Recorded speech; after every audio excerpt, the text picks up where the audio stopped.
자, 오늘은 조선 후기 경제 변화에 대해서 알아보도록 하겠습니다. 조선 후기가 되면 경제적으로 이제 굉장히 큰 변화가 오고요. 그 경제적으로 온 변화가 사회라던가 정치에까지 영향을 미치는 모습을 살펴볼 수 있습니다.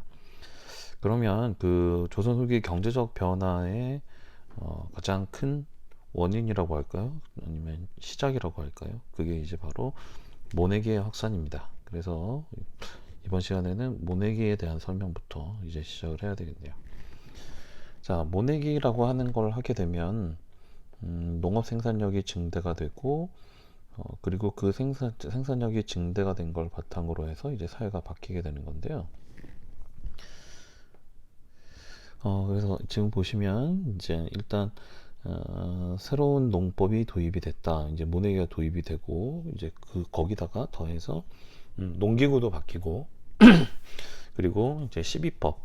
이 12법이라고 하는 거는 이제 비료를 주는 거예요. 이제 비료를 주는 그런 능력도 이제 더 향상이 되었고, 거기다가 이제 개간도 하죠. 이제 땅을 이제 그동안 농사를 짓지 않는 땅까지. 그러니까 모내기도 도입이 되고, 농기구도 좋아지고, 비료 주는 것도 기술이 늘고, 게다가 농사를 안 짓는 것까지 하다 보니 생산력이 증대가 됐다. 이렇게 되어 있습니다. 이 농민들이 자발적으로 이런 노력을 하는 것과 함께 정부에서도 여러 가지 도움을 주는데요. 일단 개간이라던가 간척을 하도록 이제 유도를 합니다. 간척으로 가장 유명한 곳이 강화도예요. 그러니까 우리 고려 때 몽골과 싸울 때 강화도로 고려의 조정이 피해서 들어가고 뭐 이러면서 우리 역사에서는 강화도가 한번 나왔었는데요. 강화도는 지금 현재 우리가 보고 있는 모습은 예전의 강화도의 모습이 아니에요. 예전의 강화도는 지금보다도 훨씬 복잡한 해안선에 그리고 갯벌도 엄청났다고 합니다. 지금도 가서 보면 엄청난 갯벌이 있는데 예전엔 그보다도 훨씬 많았다는 거예요. 그래서 이제 조선 시대까지, 그러니까 고려부터 이미 간척을 했었고 조선 시대까지 간척이 계속되면서 병자호란 때에는 예전 고려 시절에 비해서 좀 갯벌 같은 것들이 많이 줄고 해서 청나라가 공격할 수 있는 가능성이 조금 더 높아졌었다라고 얘기를 합니다. 그래서 강화도가 함락되고 남한산성에서 고립돼 있다가 이제 항복을 하죠. 그래서 이제 이런 것들을 이제 간척을 하도록 장려를 하는데요. 이런 경우에는 뭐 세금이라던가 이런 데서 혜택을 줘서 농민들을 유도를 했다고 합니다. 그런가 하면은 수리시설 관리를 하게 하죠. 이제 제연사라고 하는 기구를 설치하고 제연과 보호 저수지 등을 관리를 하는데요. 아무래도 수리시설을 관리하는 거는 많은 노동력과 이제 자본이 필요했기 때문에 일반 농민들이 스스로 하기에는 좀 한계가 있어서 이제 나라에서 나섰다 이렇게 보시면 되겠습니다. 네, 그러면 다음은 이제 모내기인데요. 우리 앞에서 뭐 모내기 외에도 나머지 많았지만 모내기가 갖고 있는 장점이 엄청나게 큽니다. 일단 기본적으로 노동력이 줄어들어요. 무슨 얘기냐면 똑같은 면적을 농사를 짓는데 많은 사람들이 필요하지 않다는 얘기입니다. 그래서 이거를 이제 연구했었던 학자들이 뭐라 그러냐면 똑같은 농사를 짓는데 2분의 1의 노동력만 있으면 농사를 지을 수 있었다 이렇게 얘기를 합니다. 그런가 하면 이제 모내기의 장점 중에 하나는요 생산량 증가입니다. 뭐 지금 뭐 여기 앞에 있는 거 말고 모내기 그냥 그 자체만으로도 한 생산량이 거의 2배 정도? 그러면 노동력은 2분의 1로 줄고 생산량은 2배로 늘고 그러면은 그냥 아무것도 안 하고 모내기만 도입하기만 해도 4배의 생산을 이제 갖고 올 수 있다는 얘기죠. 그렇다면 누가 모내기를 안 하겠습니까? 자, 그런데 이제 그 모내기라고 하는 게 우리나라에서 들어온 건 이제 고려 말이었는데 이제 조선 초를 거치면서도 모내기가 널리 퍼지지 않은 건 앞서서 살펴봤었던 이런 수리시설이 제대로 갖춰져 있지 않았기 때문에 이런 물이 필요한 모내기에 있어서 수리시설이 없는 거는 굉장히 치명적이거든요. 그래서 이런 수리시설이 확대되면서 모내기가 늘어나고 그러면서 생산량이 늘어났다. 자, 그리고 이렇게 노동력이 감소를 하게 되면 한 명이서 예를 들어서 예전에는 한 명이서 한 마지기에 농사를 지었다. 그런데 지금은 노동력이 절반이라는 얘기는 한 명이서 두 마지기에 농사를 지을 수 있다. 즉 경작지가 확대됐다는 얘기죠. 그렇게 되면 한 사람이 농사 짓는 땅이 늘어나고 여기에서 좀 더 농사량을 늘리는 사람들이 나타나면서 이런 걸 이제 광작 현상 이렇게 얘기를 합니다. 광작 기억해 주세요. 그런가 하면 이 모내기를 통해서 생기는 장점 중에 하나는 이모작이 가능해졌다는 건데요. 이모작은 하나의 땅에서 또 두 번의 농사를 짓는다. 그러니까 가을에 벼 농사가 끝나고 나면 그 자리에 보리나 밀 같은 것들을 심고, 그리고 나서 이제 다음에 봄에 이 보리나 밀을 추수를 하면 그 자리에 다시 벼를 심는 거예요.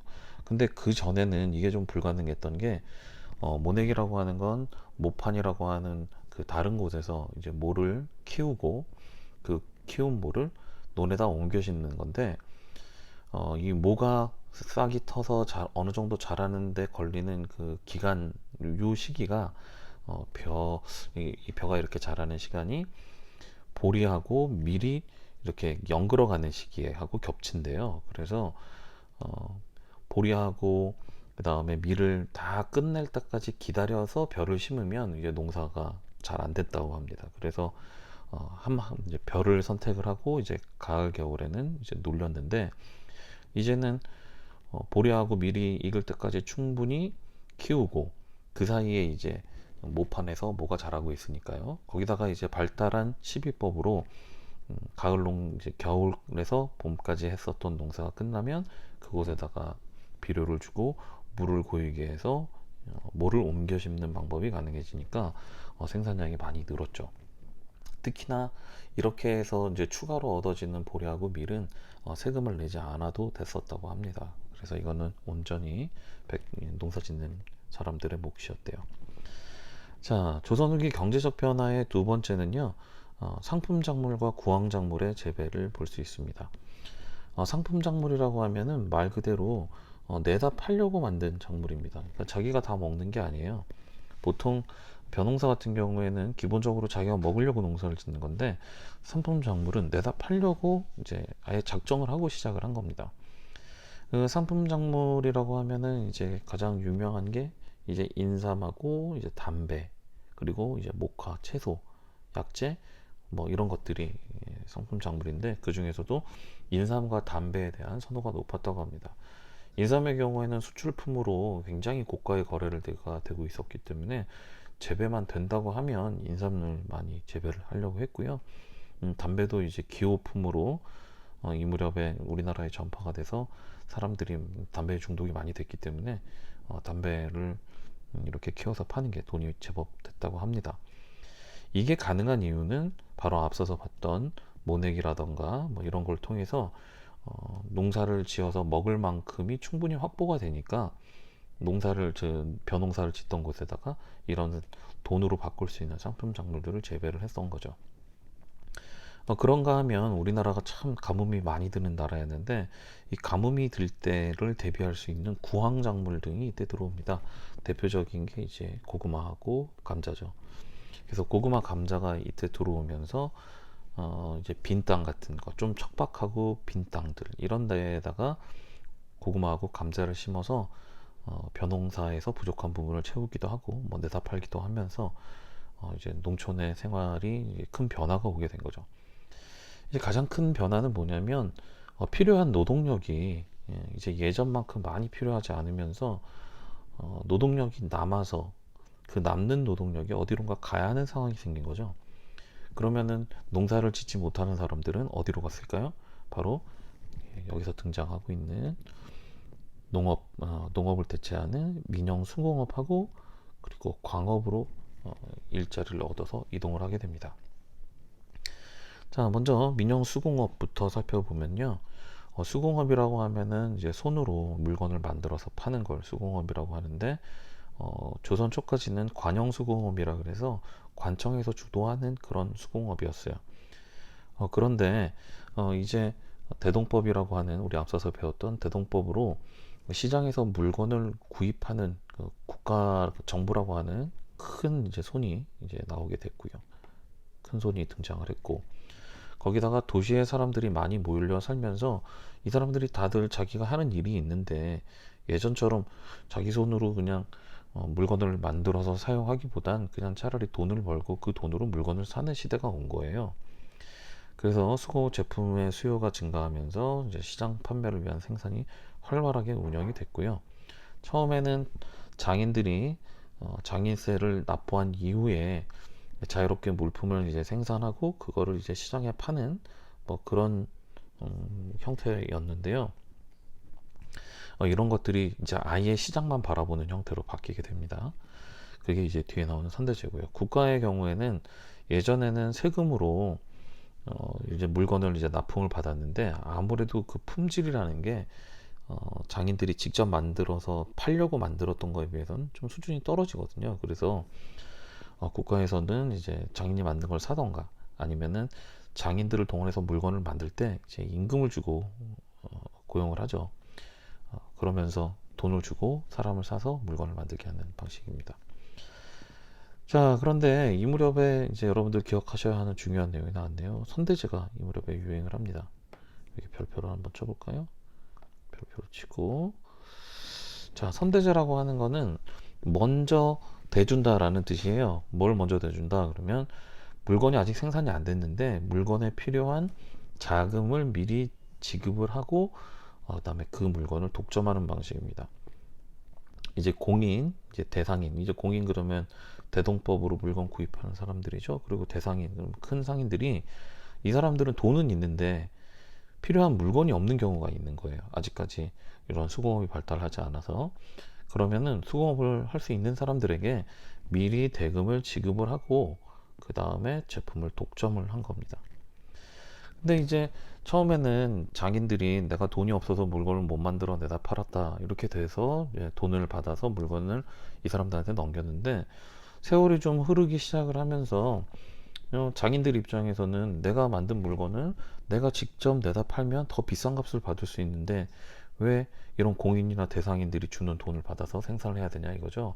그래서 음, 이 수공업자들이 이제 자금의 여유가 생기면서 독립수공업자라는 형태로 바뀌게 됩니다.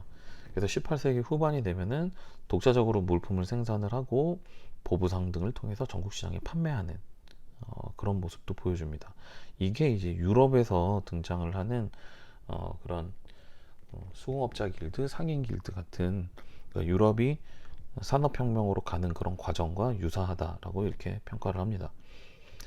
자, 그러면 이제 그런가 하면 이제 전문 수공업자들이 이제 같이 작업을 하고 그러면서 이제 또 자기들끼리 일종의 담합을 해서 이제 시장을 통제하기 위해서 모여 살기 시작을 해요. 그래서 이제 대표적인 것이 경기도 안성에 사는 이제 유기전 평안정주의 녹그릇 우리 옛날에 누런색 되어 있는 그릇 있죠. 그게 이 안성 그리고 평안정주에서 되게 유명했는데 이런 욕그릇을 이제 이걸 제작하는 사람들이 자기들끼리 이제 일종의 담합 같은 것도 벌일 수 있었기 때문에 또 한편으론 재료 같은 걸 구입할 때도 같이 구입을 하면 또 저렴하게 구입할 수 있었기 때문에 이런 점촌이라는 게 형성이 됐습니다. 그리고 이제 농촌에도 보면 처음에는 엄마가 혹은 아빠가 만들어 가지고 자급자족 하려고 만들었는데 이거 손재주가 좀 있다 싶으면 주변 사람들이 좀 나 만들어주면 안 되겠냐 뭐 이러면서 이제 생산량이 늘다가 보니 야 이거 시장에 나가서 팔면 좀 이거 먹히겠는데 싶은 그런 제품들이 있으면 이제 시장에다가 판매하는 걸 목적으로 해서 이런 뭐 포목이나 나무 그릇, 대나무로 만든 물건들을 이제 내다 팔았다고 합니다. 자, 그 다음에 이제 광업입니다. 지금 수공업이 발달을 하면서 이제 광업도 자극을 받아서 발달할 수밖에 없는 상황이에요. 자, 원래 조선은 건국 초 이래 국가가 독점을 했고요. 어지간한 건 못하게 했습니다. 조선이라는 나라는 수공업이나 상업 같은 게 발달하는 걸 좋게 보지 않는 그런 성리학적 관점으로 보는 나라였기 때문에 광업은 발달하기가 좀 힘들었다가 17세기 중엽 이후에 이런 상업이나 수공업이 발달하기 시작하면서 개인의 광산 개발을 허용을 하면서 이제 세금을 징수를 했죠. 그러면서 청나라하고의 그런 무역을 하는 데 있어서 이제 돈으로 사용했었던 은광이 필요해서 은광 개발이 활발하게 진행이 됐던 거고요. 그러다가 이제 17세기 말이 되면 광산 개발이 더욱더 촉진이 됩니다. 왜 그랬냐면 그 이유는 이제 일본에서 생산된 은의 유입이 감소하면서인데요. 우리가 청나라하고 무역을 하면서 일본에서 갖고 온 은으로 결제하는 경우가 많았어요. 당시 은의 가격이 일본은 좀 싸고 청나라는 좀 비쌌거든요. 그러면 일본의 은을 갖고 와서 청나라에 넘기기만 해도 상당한 이익이 나는데, 일본에다 물건을 팔아서 은을 벌고 그 은을 가지고서 더 저렴하게 이제 청나라에게 대금을 지불을 하면 이거는 거기서 보는 이익이 만만치 않았거든요. 그런데 일본에서 은 생산이 이제 차츰차츰 줄어들면서 17세기 말이 되면 일본에서 은이 좀 덜 들어옵니다. 그렇게 돼서 이제 우리도 은을 개발해야 할 필요성이 생겼죠. 그래서 17세기 말에 더욱더 활발해졌고요. 그리고 정부는 이렇게 뭐 많은 농민들이 여기에 유입이 되고, 그러면서 아무래도 뭐 농사를 안 짓고 어떻게 보면 일확천금을 노리고 농민들이 이렇게 유입이 되니까 뭐 세금을 인상을 한다던가 공개적인 채굴을 이제 금지한다던가 하는 일이 벌어집니다. 물론 그렇다고 해서 안 하는 게 아니죠. 그래서 이때 몰래 몰래 하는 거를 잠체라고 얘기를 합니다. 그래서 몰래 하는 잠체가 이때 유행을 했죠. 자, 그리고 이제 이 무렵이 되면 이제 잠체가 성행을 하는데 이제 나중에 되면 다시 또 풀려요. 그러면은 이때부터는 광산 경영이 좀 기업화하기 시작을 합니다. 이제 원재료가 필요한 그런 상인들, 뭐 혹은 뭐 돈이 있는 사람들이 물주가 돼서 이제 돈을 제공을 합니다. 물주가 돼서 자금을 지원을 하면 전문가인 덕대라고 하는 사람, 광산 경영을 전문적으로 하는 덕대가 광산 경영을 위임받아서 광산을 관리합니다. 그러니까 이제 여기는 지금으로 치면 주주가 되는 셈이고요. 주주가 되는 거고, 이 덕대는 지금으로 치면 전문 경영인, 우리 영어로 하면은 CEO라고 하죠. CEO라고 하는, 마치 우리나라의 그런 주식회사 같은 그런 형태가 됩니다. 그래서 우리나라의 자본주의의 발달은 광산 경영을 하는 모습을 보면 알 수 있다, 이렇게 얘기하기도 합니다. 자, 그러면 여기까지 광업 발달 얘기를 마무리 짓고요. 그러면 그 다음으로 넘어가 보도록 하겠습니다.